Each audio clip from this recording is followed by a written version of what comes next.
bom dia, boa tarde, boa noite e boa madrugada, porque eu não sei que horas você vai ver esse vídeo, né?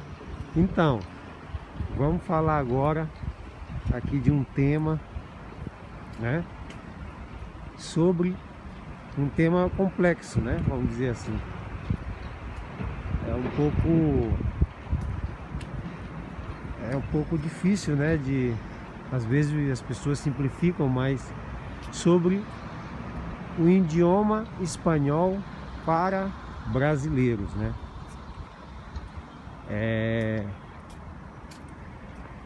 Existem pessoas, as crianças, por exemplo. As crianças, elas têm uma facilidade, como vocês sabem, de absorver facilmente qualquer coisa, inclusive idiomas, né? Então, as crianças, elas estão um pouco descartadas disso. Os adultos, né, as pessoas adultas, quando imigram a algum país, de acordo com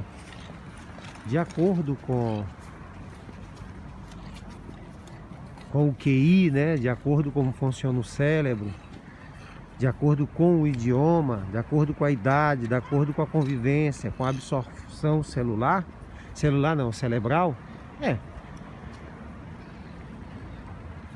tem casos e casos. Por exemplo, vamos falar das pessoas que chegam aqui já adultas, que são semi-analfabetas no Brasil ou são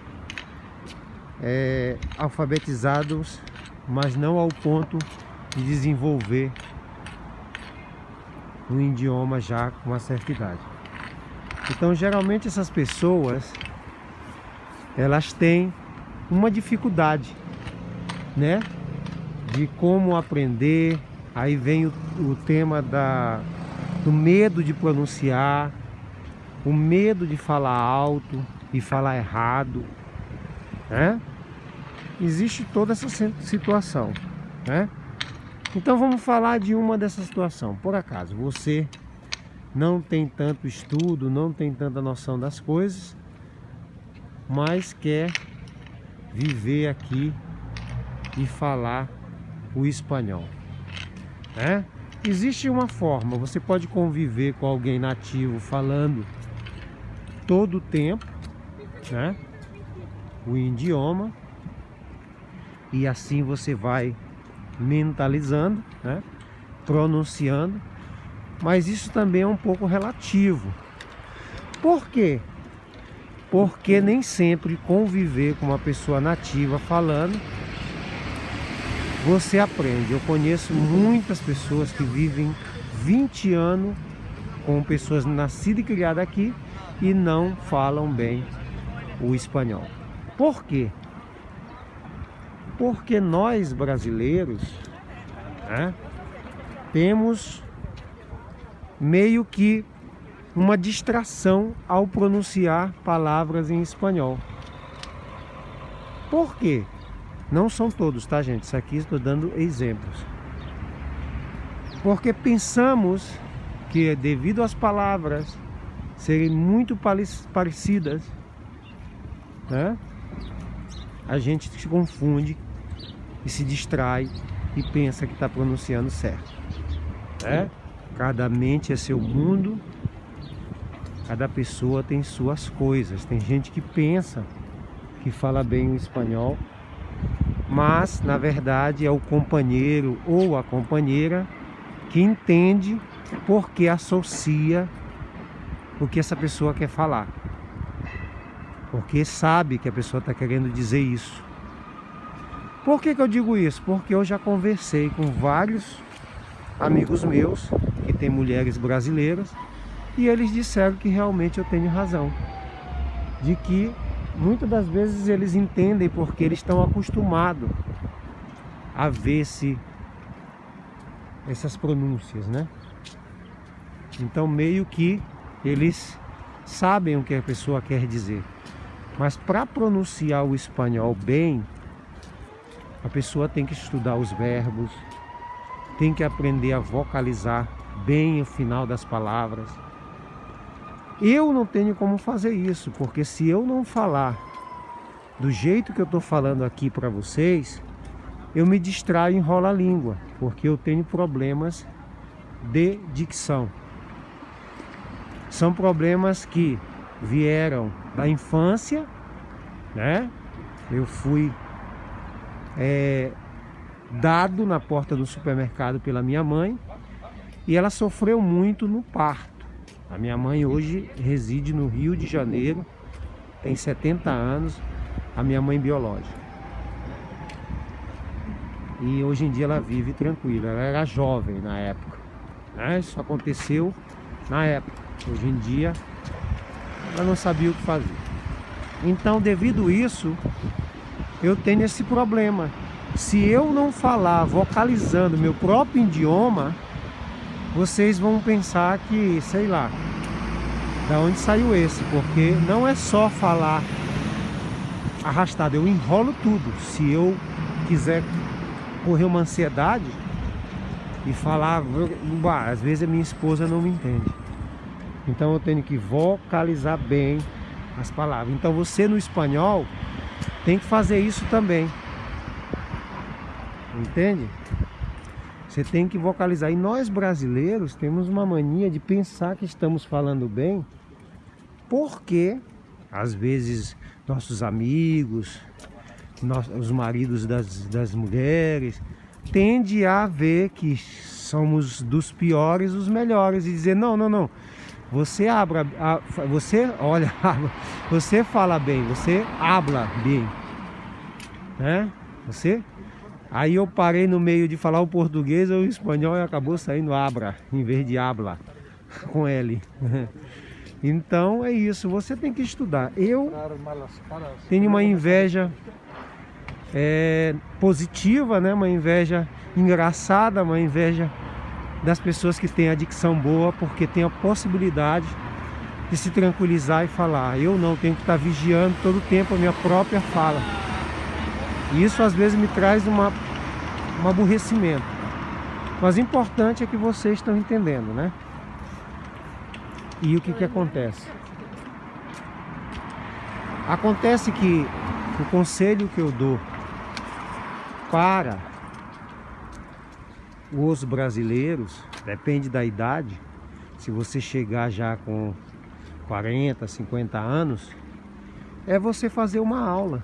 Também, gente, tem senhores, por exemplo, uma pessoa universitária que está acostumado a estudar, está acostumado a ver os verbos, está acostumado a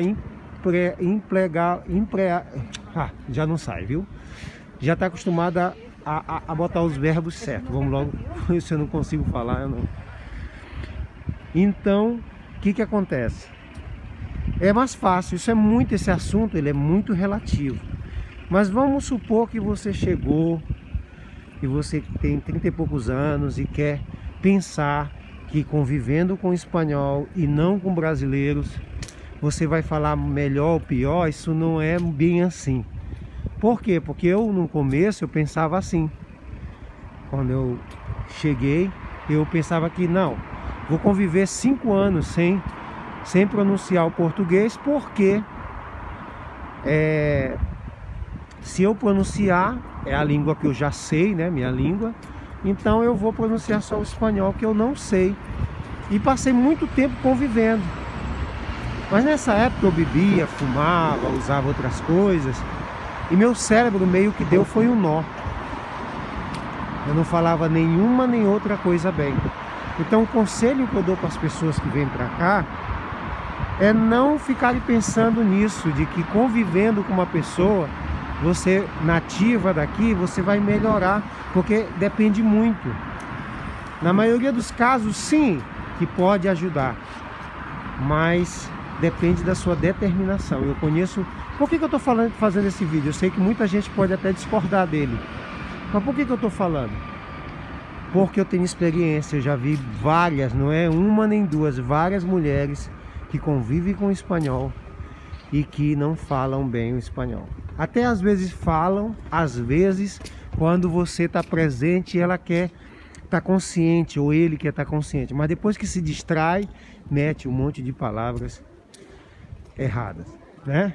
Porque quando você, por exemplo, se eu estiver falando espanhol e eu ver que você vai avaliar meu espanhol, eu falo bem, entre aspas, porque é minha dicção, né?